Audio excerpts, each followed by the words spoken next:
Today, we're going to explore a topic that doesn't always get the attention it deserves, but has a direct impact on product quality and long-term reliability. Welcome, or hopefully welcome back to Reliability Matters. I'm joined by Mehdi Nahali, founder of PCB Revision Control Pro. His platform is designed to replace spreadsheets, emails, and disconnected systems with a centralized approach to PCB revision lifecycle management and factory intelligence. We're going to talk about how revision control, data integrity, and process discipline impact reliability, and where manufacturers are still getting it wrong. And it all begins right now. Stick around. Welcome to Reliability Matters, a podcast for the electronic assembly industry. Each episode covers topics related to reliability, best practices, and environmentally responsible assembly techniques, with insights from experts across the electronic assembly industry. Now, here's your host, Mike Conrad. Mehdi, welcome to the program. I'm so glad you're here today. Hi, Mike. Thanks for being here, and thanks for this opportunity to talk about my software. I'm really glad. Yeah, I'm glad you joined me. So just for my audience's benefit, I am in California. You are in Italy right now, so we're having a transatlantic conversation here. Exactly. Yeah, so it's about 7 o'clock in Italy now. Yeah, it's about 10 o'clock here. That's about right. All right. So, Mehdi, let's start with your background a little bit. What led you into electronics manufacturing and SMT process work? How'd you get here?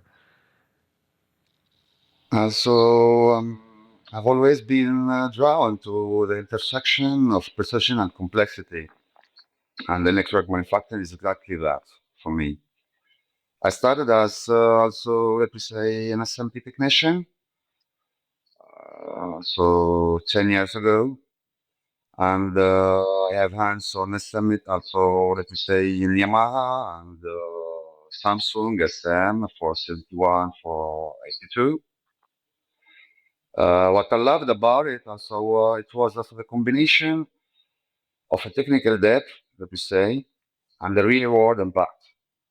Every board that comes off production line for me is very precise and also engineer.com. I was fascinated about that, and how much scale and knowledge goes into making also that happen consistently at the scale, let me say.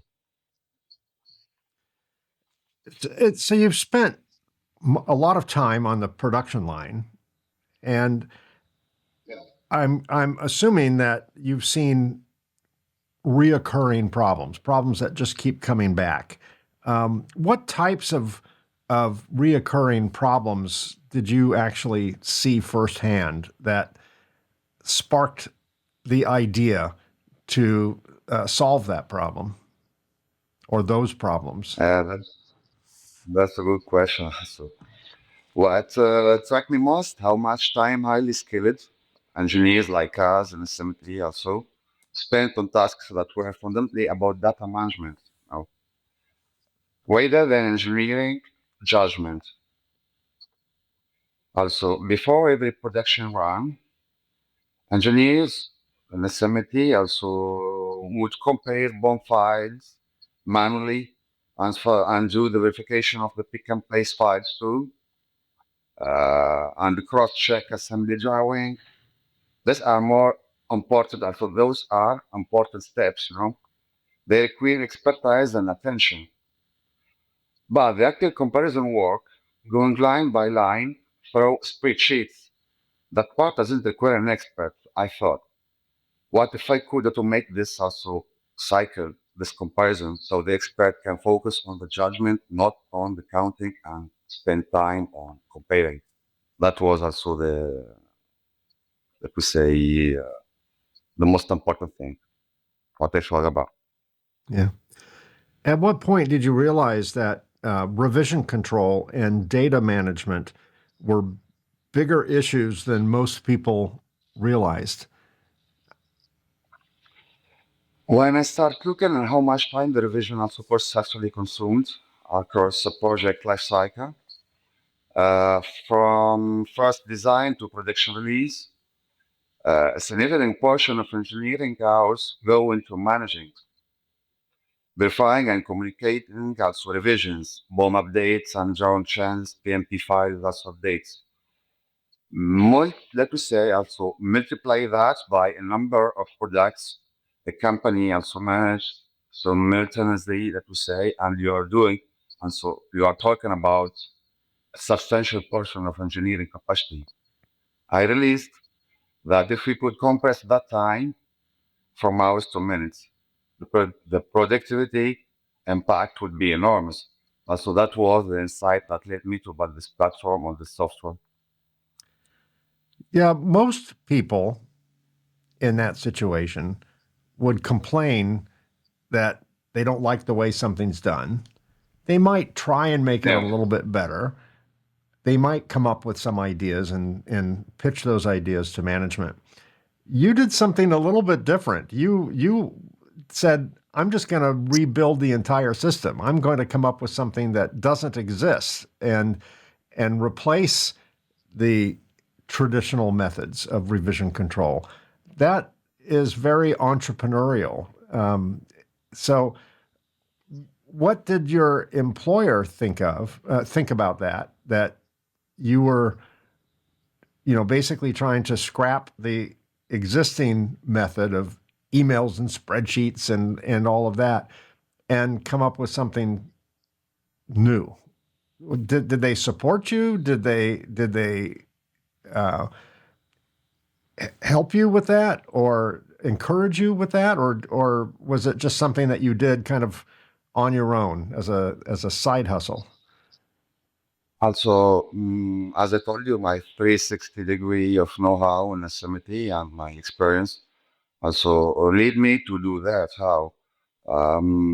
Collaborating with my colleagues, my engineers, PCB designers.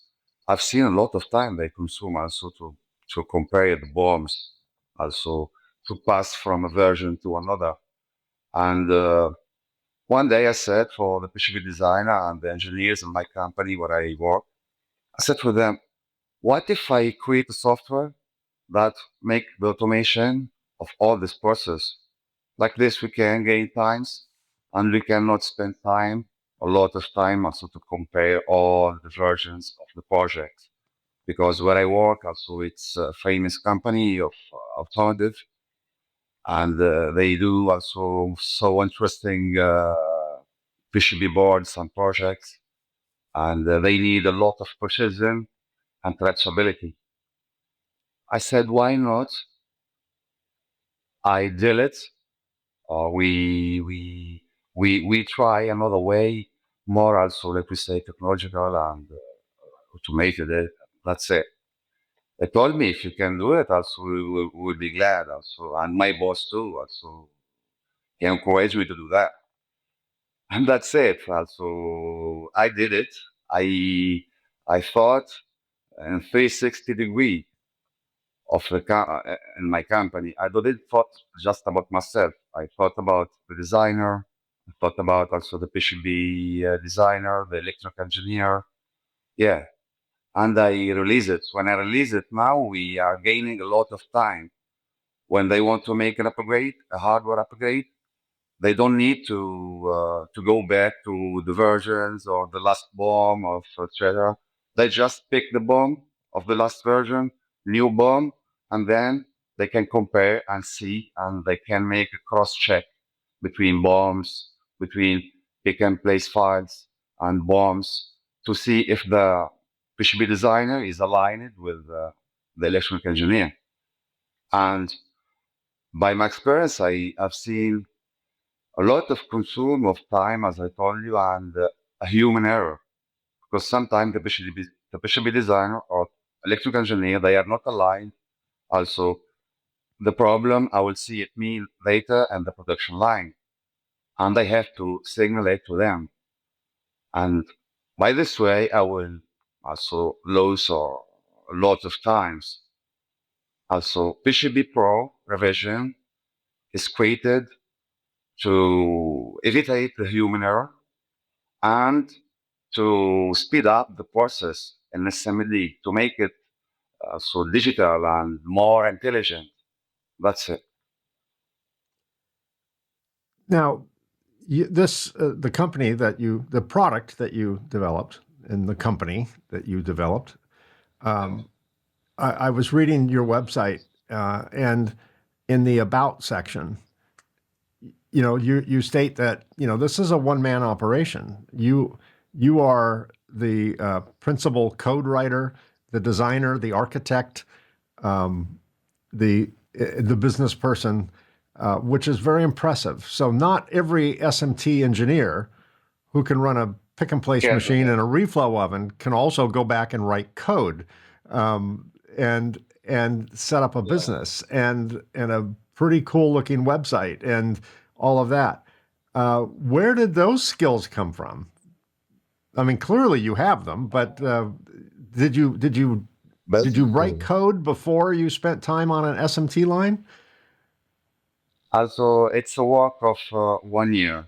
The architecture also of this software, I did it. I thought, what you say, and dreamed about it 1 year ago.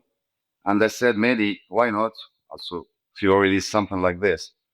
And I spent a lot of nights, let me say, that to architect at home, to study how to do that, how to do that. Basically, I'm an electrical engineer, but I studied to development, so I can develop softwares and something like this. And I'm not skilled, but I spent a lot of time to learn how to do that. So I finish my work, and then I go home and I start to develop till I finish it. When I finish it, everybody were also surprised. They told me, "You are genius. You did all that by yourself. As it's not something that someone did it by himself." I did it, and I thank myself and everybody that encouraged me to do that, because a lot of company before doing that, I asked them, and they told me we need it. So it's something interesting, and we need to digitalize the SMT department. I don't want to work any more classic. I want to more work also. I want now working with more intelligence, and let me say, why not to putting AI in our process. That's my purpose now for the next also month, so the next year. When people think about reliability, the show's about reliability. Many engineers in our space will immediately think about materials, printing, placement, reflow profiles, cleaning, maybe box build, AOI, all that stuff. Where does revision control fit into that picture? It seems to be way out of the main view of most engineers on a manufacturing line. That seems to be something a little bit nerdy that someone else always takes care of or should take care of. But talk about revision control and its impact on reliability or quality or function, all of that. That's a very interesting question, because also revision control is the foundation that all of those other disciplines by learn. So the best of the past process, the most also precisely calibrated reflow oven, and the cleanest assembly environment. All of that delivers its full value only when the right design is being built. Let me say revision also control is what ensures the design reaching the production. Also floor is the correct approved version for me. And it's where the reliability can also actually start, where the reliability chain actually start, I can say it. Before materials are ordered, before components are placed, before the board also enters in the oven. That's it. Yeah. I'm sure in your experience on the manufacturing floor, you've experienced real world problems with when revision control goes wrong. What are some real world failure modes that can be traced back to poor revision control? Any examples of that? So there is several examples that we say. So when a component is substituted, a different manufacturer for the same part having controlled BOM comparison ensures that so that the substitution is explicitly reviewed, that we say, and approved before it reaches the line, rather than discovered during the inspection. That's the purpose. And when a live change affects a critical net or ground core, a decoupling capacitor placement, a pixel level assembly drawing comparison catches it before assembly. Also, when a reflow to profile is adjusted for new paths and our profile analyzer validated also the new parameters against also the process window before the first board goes through. In this case, also the revision control system acts as a precision gate that protects the ability of the output, not the input.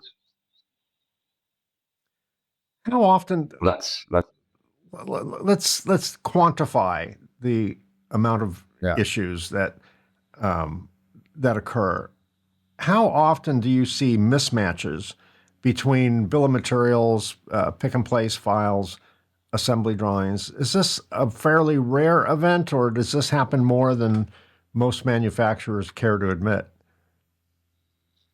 yeah. As I said before, it can happen sometimes that so engineers they are not aligned in some way, and also PCB Pro Revision Control is so created for this way.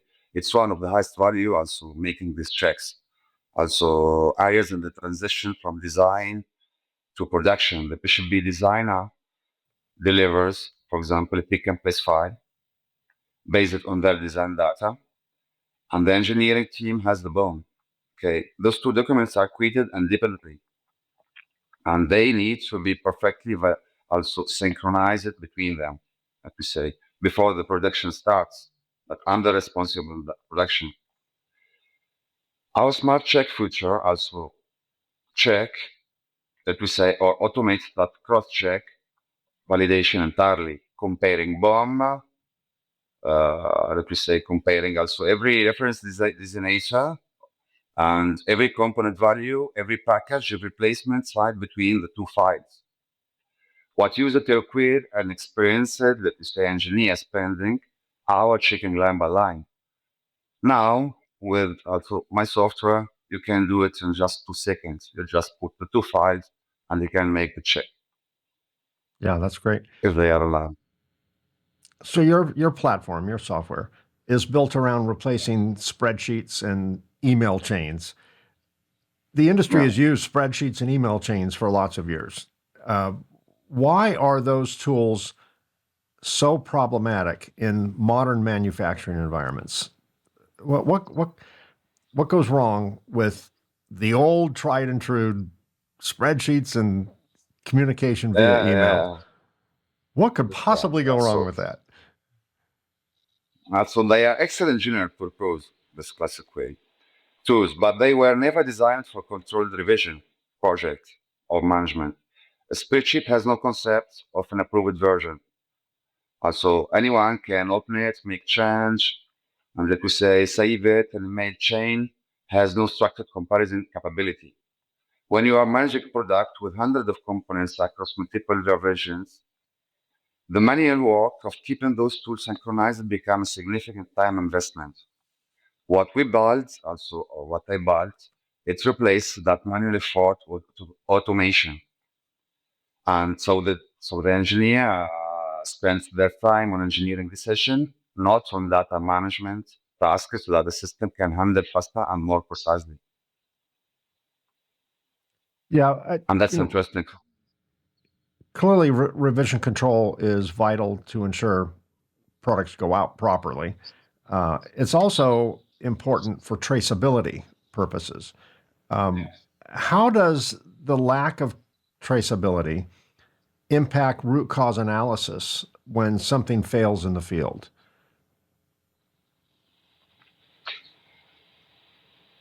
How does the lack of traceability impact root cause analysis when something Yeah, let's say something goes wrong in the um, field. they contact the Yeah, manufacturer and they go, Mehdi, what did you do wrong? And yeah, how does um, improved traceability help yeah. determine what went Yes, wrong or what understand. didn't go wrong? Also, I can say, how does traceability support root cause analysis when product needs to be investigated? For me, it makes the process immediately faster and more precise. With a complete audit trail and the golden release package, which contains the exact BOM PMP program, assembly also drawing and reflow parameters that were released for that production. One, an engineer can immediately also reconstruct exact configuration of any board of any project. That precision means the investigation starts from the position, also from the position of certainly rather than re- reconstruction, let me say. And the time saved in root cause analysis alone is often cited by customers as one of the most, let me say, tangible returns on the software. You recently introduced a reflow profile analyzer. First of Yeah. all, tell me what that is and walk us through why it matters. What are the Mhm. benefits of something like that? So let's start with what it Okay. is. So profile analyzer takes a CSV file, as I told you, from any thermal profiler, and automatically also validate every zone of the profile: preheat, soak, also reflow, time above liquid or peak, cooling, and gas to pass, also manufacturing process window. In 30 seconds, it gives you the pass or fail of each zone, the exact value measured, and the 3-page PDF report too, ready for your process documentation or audit trail or something like this. What previously took an experienced engineer 30 to 45 minutes with also with a spreadsheet now happens automatically. You don't need that. With the same precision every single time for companies running multiple projects with different pass simulation specifications, sorry, the time saving is multiple across every production run, to say. Traditionally, engineers manually review the profiler data, whether it's a kick system or a ECD or data pack or whatever. They're manually reviewing it. What are the risks of that approach of just having an engineer look at the profiler data versus having Mm. a package like yours analyze it? The manual risk is consistency and time for me. Manual review requires an expert to interpret also the charts, calculate also the parameters, compare them to the process window, and document the results. The process is time consuming for me, and the results depends on the individual doing that, on the review, the experience also needed here, the available time that day, and the clarity of the profile output. Automating this also, it removes the variability entirely, let me say, and every profile is validated against the same precise parameter every time with the structured output that's immediately ready for documentation. Here also the engineer's expertise is still essential, but now for decisions, not for the calculation, as it do also the software. Yeah. You describe your platform as factory intelligence, which is an interesting description. What does that mean in practical terms? Explain what your interpretation of factory intelligence is. Also, yeah, it's intelligent for me. It's intelligent platform. It means that the factory has a structured, accessible knowledge about every product it builds. Every revision is documented, and every change is traceable, as I said.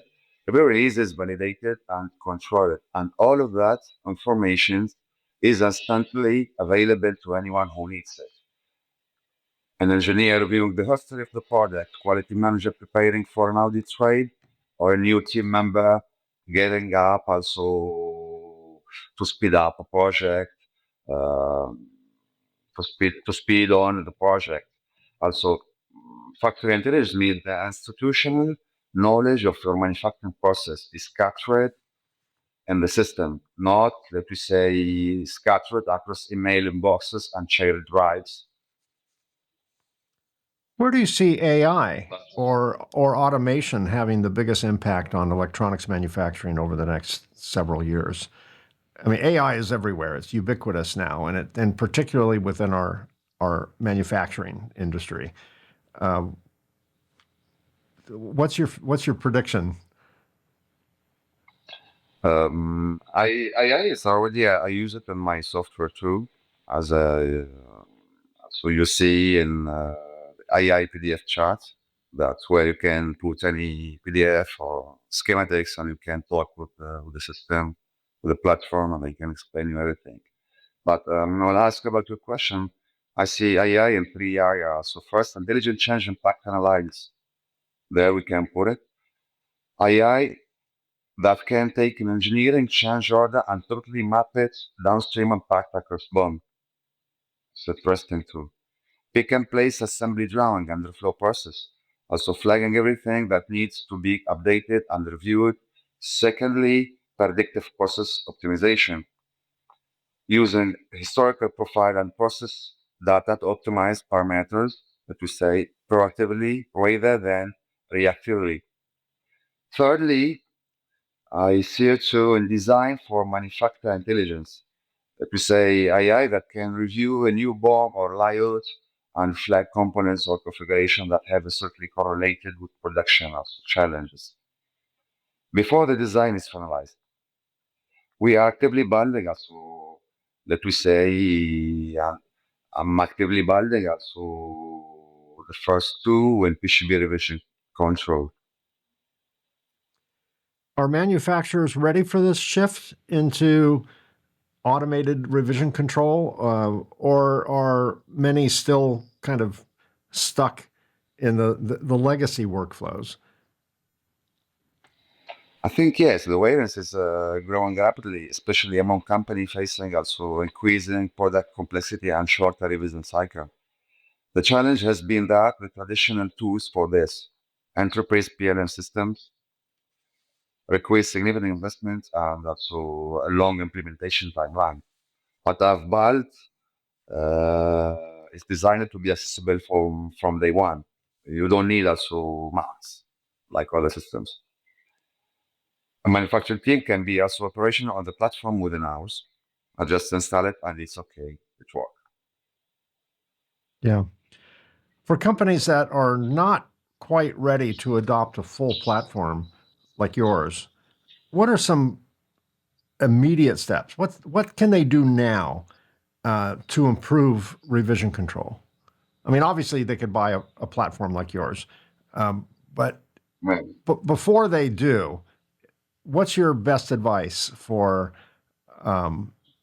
one positive step they can make to improve revision control? For me, also three practical steps with no budget required. First, establish a single source of truth, one location, one naming convention, also that we say, one person responsible for releasing and approve it, also a version. Consistency that we say in how revisions are named and stored eliminates most version confusion. Secondly, implement a formal release checklist, I call it. Before any revision goes to production, a structured sign off that confirms the BOM and the template files and the assembly drawing, if they are aligned also on the same revisions. The single step significantly compresses the time spent resolving version questions at the line, I think. Thirdly, document your reflow process systemically for every production run and record the past specification, the profile parameters measured, and who validated them. That documentation becomes invaluable for process improvement and for any future investigation. What should engineers and process owners start paying more attention to for tomorrow that might be overlooking today? They must pay attention to area thing. First, the handoff from design to manufacturing. That moment when the PCB designer deliver files to the production team and assembly is one of the highest value points in the entire product life cycle. To invest also in structured validation and say systematic cross check between the BOM and the pick and place file as we talked before. Um, at that handoff, what our smart check also features does it automatically. Returns results of productivity per revision. Secondly, reflow process as reliability inputs for me, and that's interesting. Most teams validate their profile visually and move on, but building a habit of systemic validation against the past, also process reflow, and documenting it for every production run transforms the reflow process from a variable into a controlled, documented also parameter. That documentation is the foundation of long-term solder joint reliability for me. Is this a software as a service model, or is it a package that is installed on the customer's servers and run locally? Tell me what the architecture is behind the scenes. Also, I have three also architecture of the software. I have also SaaS cloud, and I have a cloud manager, and I have air gapped on premises. So each client he can choose what he wants. So, I'm sure in Italy there's an equivalent. In the U.S., we have ITAR, which is basically for military type work. It's a controlled flow of information, and a lot of times cloud-based stuff, unless it's a very secured cloud, isn't allowed. They like to see things kind of localized, within a siloed plant. So if your customers are facing something similar, that's possible. They can do a SaaS approach. They could do a local install edge approach or whatever. Both are available. Of course, they are available. That's why. Yeah, So I've thought about that, and I created also, you already let thought me of that. say, You've already secured. thought of that. Yeah, you've been there. Yeah, Yeah, I know. So my software is also designed for the mass production companies like defense and medical companies, and I thought about them also to create a secured, let me say, software that you can run it on your server, your own server in the company. yeah, I can excellent. install it also Yeah, within hours. Doesn't take a lot of time like other software. right. Are you still working at the as a SMT process engineer? Are you still on the factory floor, or is this consumed all of your time? Of course, I'm always working. My work that's so I'm using my software now in my work. I am gaining a lot of time now. The designers and me, so we don't need to make revisions a lot also for hours. So we just when we want to make an upgrade for software for project for PCB, just also do it within hours. To say just the project I can do it in the day. Before it take about 1 week to upgrade also PCB now. In one day I can also product it. So I can put it in the production line. That we Any? can say with a bomb of three mines, with a bomb of 3 or 2,050 and 500 also components Well, top on board. so are there future ideas in your head um, that for more software for more applications? Is this getting all your software creativity flowing here? I'm focusing on also creating software in my also let me say, in my field, in electronic process engineering and assembly process engineering. I'm trying to optimize also the process and the time. And for me, that will be a big impact on also on any company that can also use a software like this. Because now time equal money. And for me, that software is time also reducing and the precision too and traceability. And all that leads to reliability too, as we talked before. Excellent. Well, for my viewers and listeners who would like to get more information on Mehdi's software and solutions to revision control and reflow profile so I'm going to have to say that again, and reflow profile analysis. That information will be in the show notes. If you're watching this on YouTube, right down here where it says see more, look down there and information on Mehdi's website will be there. The URL will be there. And if you're listening to this on your favorite podcast app, of course, go to the podcast app and that information will be in the show notes there. Mehdi Nahali, thank you so much for sharing your vision and your product with me and my audience. I think that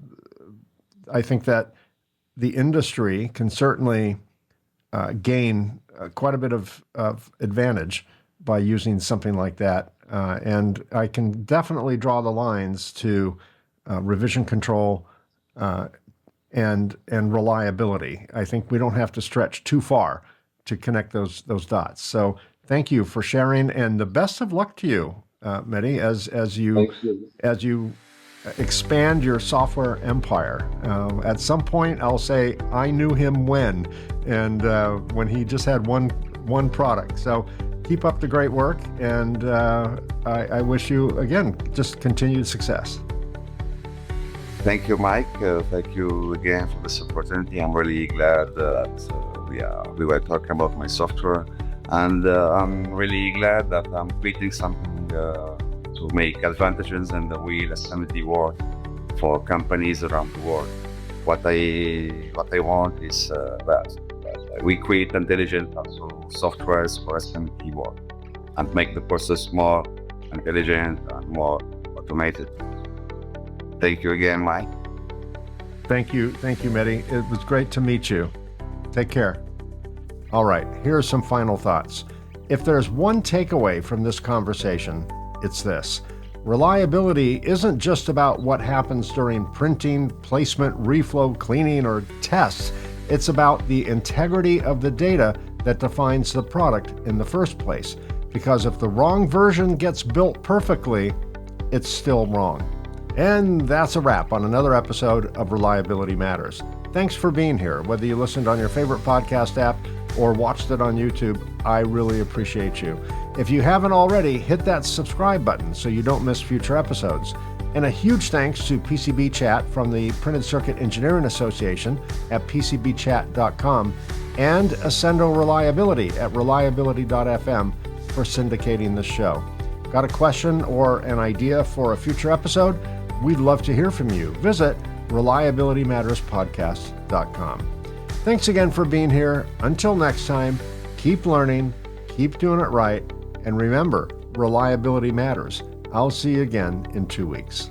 Thanks for listening to the Reliability Matters podcast. Join us on the second and fourth Tuesday of each month for new episodes of Reliability Matters.